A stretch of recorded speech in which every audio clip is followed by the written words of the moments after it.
আমি আজকে ছাত্রলীগের প্রতিষ্ঠা বার্ষিকী, এই প্রতিষ্ঠা বার্ষিকীতে ছাত্রলীগের সকল নেতা কর্মী, দেশে প্রবাসী যেখানে আছে, বর্তমান এবং সাবেক সকলকে আমার আন্তরিক শুভেচ্ছা জানাচ্ছি। বাংলাদেশের ইতিহাসের সাথে ছাত্রলীগের ইতিহাস ওতপ্রোতভাবে জড়িত। আমাদের মহান নেতা জাতির পিতা বঙ্গবন্ধু শেখ মুজিবুর রহমানের হাতে গড়া এই সংগঠন বাংলাদেশের প্রতিটি অর্জনের সাথে তাদের আত্মত্যাগ এবং সংগ্রাম ইতিহাসের অংশ। কাজে ছাত্রলীগকে আমি আন্তরিক অভিনন্দন জানাই। আজকে ছাত্রলীগ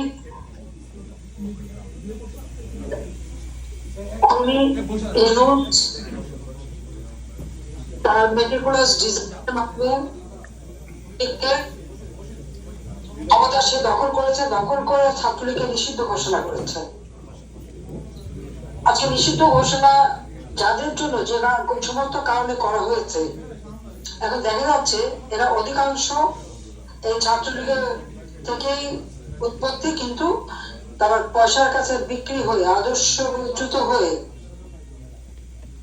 ওই শিবির অথবা এনসিপি বিভিন্ন দলে সম্পৃক্ত এবং যত রকমের অপকর্ম করে ছাত্রলীগের উপর বদনামটা রেখে গেছে।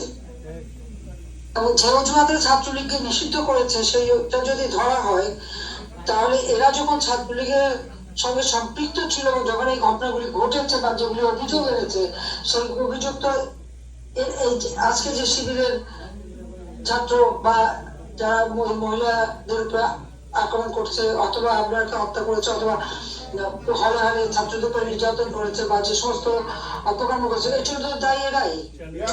পরিকল্পিত ভাবে এই ধরনের কর্মকাণ্ড করে ছাত্রলীগের উপর বদনামটা দিয়ে নিজেরা এখন চলে গেছে, কেউ শিবিরে কেউ এনসিপিতে, বিভিন্ন দেশের যে তারা এখন সরকারি সব সুযোগ সুবিধা পাচ্ছে আর ছাত্রলীগকে ব্যান করেছে। তাহলে ওদেরকেও তো ব্যান করতে হবে, কারণ ওরাই তো অপরাধী। এবং সেই ছবি আজকে বের হচ্ছে, সেই ছবিগুলো এখন দেখা যাচ্ছে, যে খোঁজ করলে আরো পাওয়া যাবে যে এতে ওরাই জড়িত ছিল। তবে ছাত্রলীগ অপরাধটা কোথায়? ছাত্রলীগ তার জন্মলগ্ন থেকে ভাষা আন্দোলন থেকে শুরু করে আমাদের মহান স্বাধীনতা প্রত্যেকটা সংগ্রামে অগ্রণী ভূমিকা পালন করেছে। এবং ছাত্রলীগ এদেশের ইতিহাস আজকে ছাত্রলীগ ছাড়া লেখা যাবে না, আওয়ামী লীগ ছাড়া লেখা যাবে না। যখন জাতির পিতা বন্দী থাকতেন, গ্রেপ্তার হতেন, তখন আমার মা এই ছাত্রলীগের সমস্ত দেখাশোনা এবং সংগঠন করতেন। কাজে আপনারা জানেন যে ছাত্রলীগ নিষিদ্ধ করে অবৈধভাবে মেট্রোগুলো ডিজাইন করে মাস্টার মাইন্ড দ্বারা যে পরিচালিত আন্দোলনের নামে একটা প্রহসন করেছে ডক্টর ইউনূস, একটা বিভ্রান্ত করে জনগণকে মিথ্যা অপপ্রচার মাধ্যমে বিভ্রান্ত করে তার ক্ষমতা দখল। আর ক্ষমতা দখলের পর থেকে বাংলাদেশের উপরে যে অত্যাচার নির্যাতন চলছে, আজকে আপনারা দেখেছেন একটা ছবি, সেই ছবিতে স্পষ্ট আছে কিভাবে একটা বাবার কোলে বাচ্চা শিশু, সেই শিশুকে নিয়ে টানাটানি, বাবাকে পা ধরে চুলে নিয়ে যাচ্ছে, বাচ্চাটা ছোট্ট বাচ্চা। আজকে ওই বাচ্চাটা কি অবস্থা, মানসিক কি অবস্থা হতে পারে একবার চিন্তা করতে পারে? আমি তো মনে করি এই বিষয়টা আপনাদের আন্তর্জাতিক ভাবে তুলে ধরা উচিত। এটা তো একেবারে শিশু নির্যাতন, মানবাধিকার লঙ্ঘন। বাবা কোলের মধ্যে শিশুরা আন্দোলন করতে গেছে, সেই শিশুকে নিয়ে টানা হাঁচটা, ও বাবাকে ছাড়বে না, বাবা তাকে ছাড়বে না, মাটিতে ফেলে বাবাকে পা ধরে ঠ্যাং ধরে টেনে নিয়ে যাচ্ছে। এভাবে ইউনূসের রাষ্ট্র পরিচালনার নমুনা।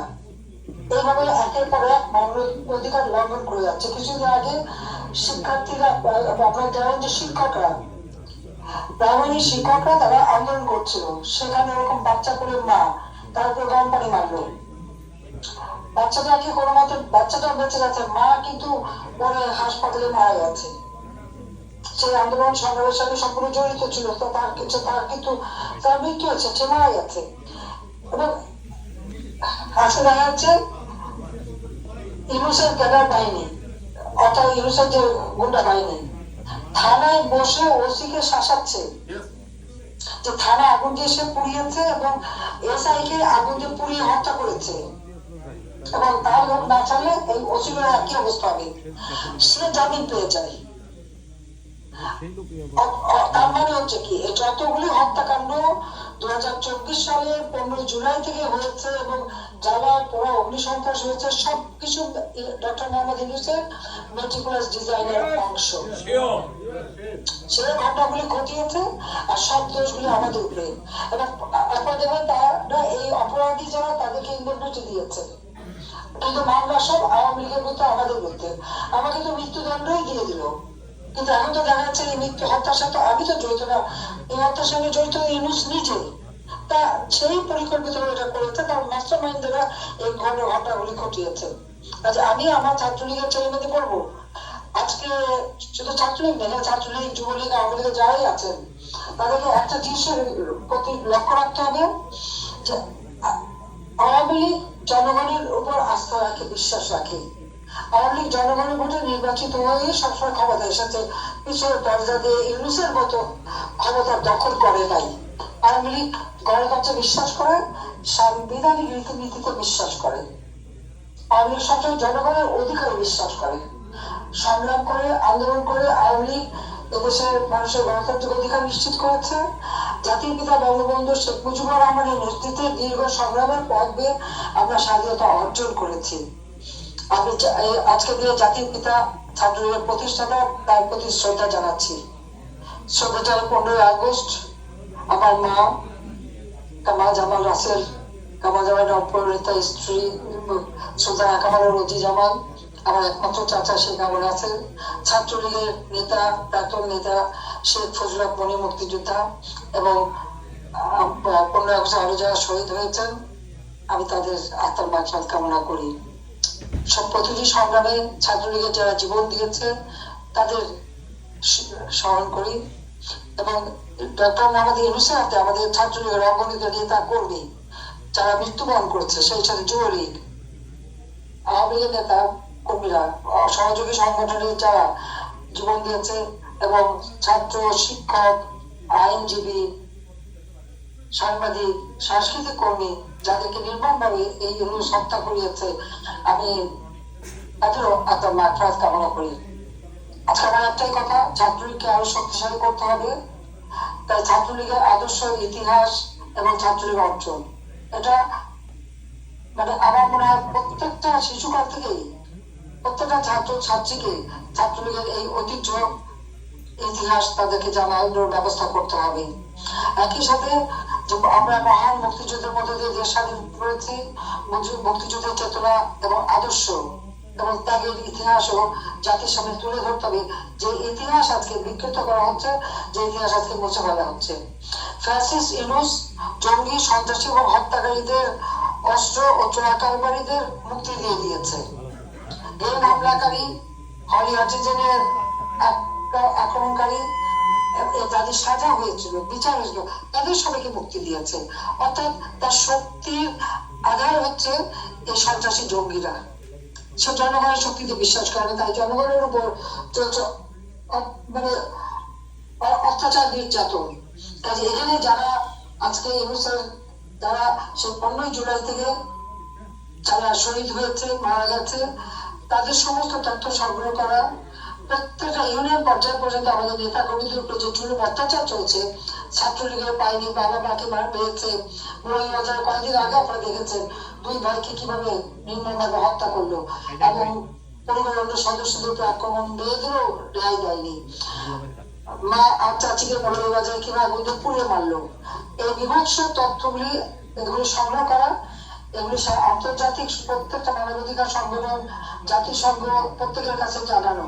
জাতিসংঘ যে রিপোর্ট দিয়েছে 1400 জন মারা গেছে, আদিবাসী হত্যা করেছে, তারা কোন সোর্স থেকে 1400 নাম পেল? সরকারি ভাবে যেখানে গেজেট হয়েছে 800, অথচ শহীদ পরিবার হিসেবে সাহায্য পেয়েছে মাত্র 632 জনের মতো। 52 জন তো জীবিত ফেরত এসেছে, অনেকেই তো মানে দেখা যাচ্ছে যে এখন ভুয়া নাম, অথচ তারা এই দিয়ে সারা বিশ্বে আমাদের বদনাম এবং এই বদনাম কাটাতে হবে, যথাযথ তথ্যটা তুলে ধরতে হবে এবং জাতিসংঘ কিসের ভিত্তিতে রিপোর্টটা তৈরি করলো সেটাও তদন্ত করে দেখতে হবে। এবং বর্তমানে বাংলাদেশ বাংলাদেশের যে অবস্থা, এবার ইউনিয়ন থেকে যে অত্যাচার নির্যাতন গুলি চলছে, আওয়ামী লীগকে ধ্বংস করে দেবার যে একটা চক্রান্ত, জনগণের ভোটের অধিকার ছিনিয়ে নেবার যে চক্রান্ত, সেই চক্রান্ত গুলি মানুষের কাছে আন্তর্জাতিক ভাবে তুলে ধরতে হবে। আপনাদের প্রত্যেক এলাকায় যারা নির্বাচিত প্রতিনিধি, কংগ্রেসম্যান আছে, সিনেটর আছে, লোকাল গভর্নমেন্টে যারা আছে, মেয়র, সবার কাছে এই বিষয়গুলি তুলে ধরতে হবে। প্রত্যেক সাংবাদিক এবং সকলের কাছে এই জিনিসটা তুলে দেওয়ার জন্য আমি আপনাদেরকে আহ্বান জানাচ্ছি। আমাদের দেশে এমন ভাবে তার ক্ষমতাকে ব্যবহার করে যাচ্ছে, যেখানে দেখা যাচ্ছে যে সকল শ্রেণী পেশার মানুষ, যেমন পেশাজীবী, শ্রমজীবী, কৃষিজীবী, হয়তো অনগ্রসর যারা, পাহাড় থেকে সমতল পর্যায় পর্যন্ত যারা রয়েছে, তাদের সকলের উপরে অত্যাচার নির্যাতন চলছে। কাজে এই মানুষগুলিকে সম্পৃক্ত করে, ঐক্যবদ্ধ করে আমাদেরকে সংগ্রাম চালিয়ে যেতে হবে, আন্দোলন করতে হবে। এবং এই জঙ্গি নেতা ফ্যাসিস্ট ইউনূসকে ক্ষমতা থেকে হটিয়ে জনগণের ক্ষমতা জনগণের হাতে ফিরিয়ে দিতে হবে। গণতন্ত্রকে পুনঃপ্রতিষ্ঠিত করতে হবে। কারণ আওয়ামী লীগ একমাত্র রাজনৈতিক দল গণতন্ত্র প্রতিষ্ঠার জন্য সংগ্রাম করেছে। 2008 নির্বাচন জয়ী হওয়ার পর 2024 5 আগস্ট পর্যন্ত বাংলাদেশে ধারাবাহিক ভাবে গণতন্ত্র ছিল। আর গণতন্ত্র ছিল বলেই বাংলাদেশ আর্থসামাজিক ভাবে উন্নতি করেছিল, যেখানে দারিদ্রের হার আমরা কমিয়েছি, মাথাপিছু আয় বাড়িয়েছি, প্রবৃদ্ধি আমরা 7 ভাগ পর্যন্ত তুলে নিয়ে গেছিলাম, মানুষের সার্বিক কল্যাণে আমরা কাজ করেছি। আজকে সব ধ্বংস করে দিয়েছে ইউনূস। অর্থনীতি সম্পূর্ণভাবে ধ্বংসপ্রাপ্ত, দুর্নীতি, চাঁদাবাজি, মাস্তানি প্রতিনিয়ত চলছে। কোন একটা কাজ করতে পারে দুর্নীতি ছাড়া, পয়সা, ঘুষ, দুর্নীতি ছাড়া। ইউনূস নিজে একটা দুর্নীতিবাজ। 6,000 টাকা বেতনের একজন এমডি আইন লঙ্ঘন করে গ্রামীণ ব্যাংকের এমডি থেকে সে হাজার হাজার কোটি টাকার মালিক হলো কিভাবে? আমি আমেরিকা যারা আছেন, আমি তাদেরকে অনুরোধ করবো, ইউনূসের কি কি সম্পত্তি আছে সেটা খুঁজে বের করতে হবে। আমেরিকা, ল্যাটিন আমেরিকায় তার যে সম্পত্তি, তার তথ্যটা আপনাদের বের করতে হবে এবং এটা জনসংখ্যা তুলে ধরতে হবে। ইউরোপের France, Luxembourg, Germany, Spain, Italy, প্রতিটি জায়গায় তার অগাধ সম্পদ বিনিয়োগ করেছে। কোথায় পেয়েছে টাকা? 6,000 টাকা বেতনের কর্মচারীর এত টাকা আসে কোথা থেকে? ইউনূস কি ড্রাগ চোরা কারবারের সাথে জড়িত? ইউনূস কি অস্ত্র চোরা কারবারের সাথে জড়িত? তাই যদি না হবে, তাহলে বাংলাদেশে 10 লাখ অস্ত্র চোরা কারবারি ধরা পড়লো, ইউনূস তাদের সবাইকে খালাস দিয়ে আবার ক্যাবিনেটে নিয়ে নিল। কি ব্যাপারটা কি? এই তথ্যগুলো খুঁজে বের করতে হবে, এটা খুঁজে বের করতে হবে। কাজে আমাদের যে সমস্ত ছাত্র ছাত্রীদের ডিগ্রি কেড়ে নিয়েছে, সার্টিফিকেট বাতিল করেছে, পড়াশোনা করতে দিচ্ছে না, পরীক্ষা দিতে দিচ্ছে না, আপনারা যারা প্রবাসে আছেন, আমি অনুরোধ করবো আপনারা তাদের সাথে যোগাযোগ করেন। এদেরকে কিভাবে প্রবাসে বসে আপনারা কিন্তু অনলাইনে তাদের ক্লাস করতে পারেন কিনা, তাদের পড়াশোনাটা যাতে চালু থাকতে পারে সেই ব্যবস্থাটা তাদের করা। ইনশাল্লাহ যদি আবার যখন আমরা ফিরে আসবো, তাদের সার্টিফিকেট, তাদের ডিগ্রি আবার তারা ফেরত পাবে। কিন্তু এই সময়টায় তাদের পড়াশোনায় আপনারা যদি অনলাইনে সহযোগিতা করতে পারেন, সেভাবে একটা ব্যবস্থা করেন। আপনারা ভার্চুয়াল স্কুল করে দেন, তার মাধ্যমে তাদের পড়াশোনা যাতে হয় সেই সুযোগটা সৃষ্টি করে দেবেন। ডিজিটাল বাংলাদেশ করেছি, এই সুযোগটা করা খুব সহজ ব্যাপার, আপনারা সেটা করবেন, এই আহ্বান জানাই।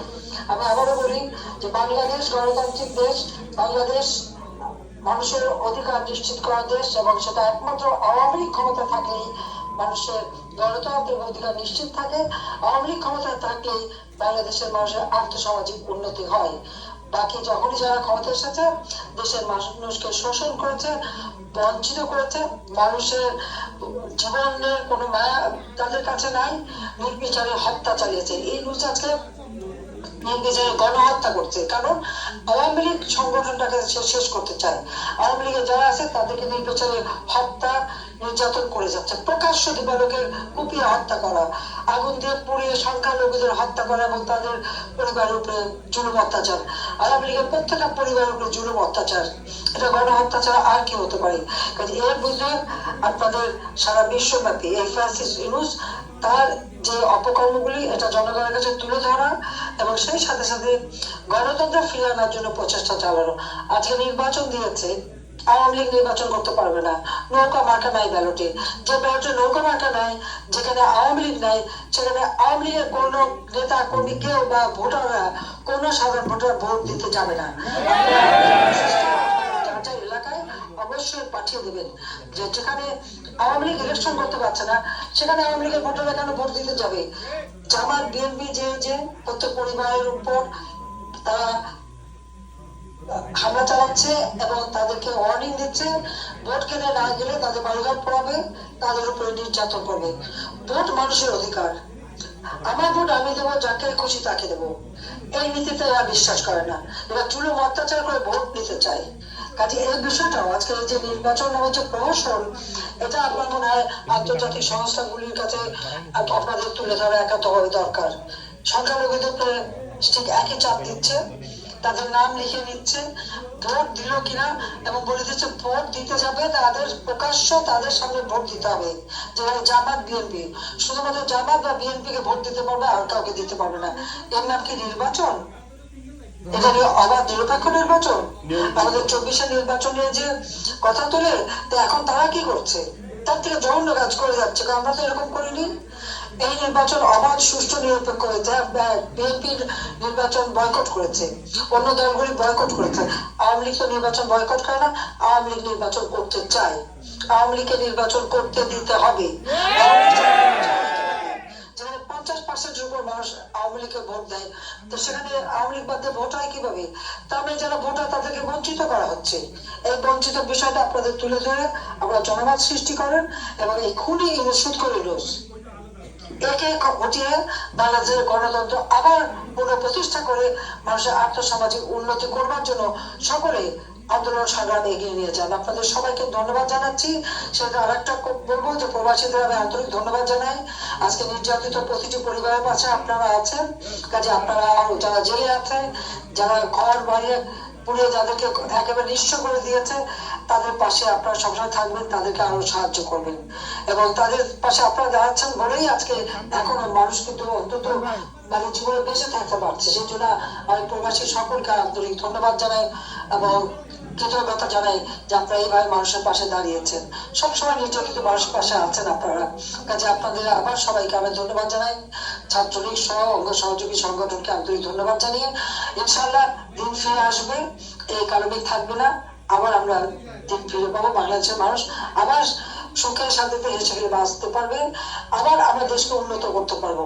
উন্নয়নশীল দেশের মর্যাদা পেয়েছিলাম, এই 26 সালেই আমাদের উন্নয়নশীল দেশ হিসেবে আমাদের যাত্রা শুরু করার কথা।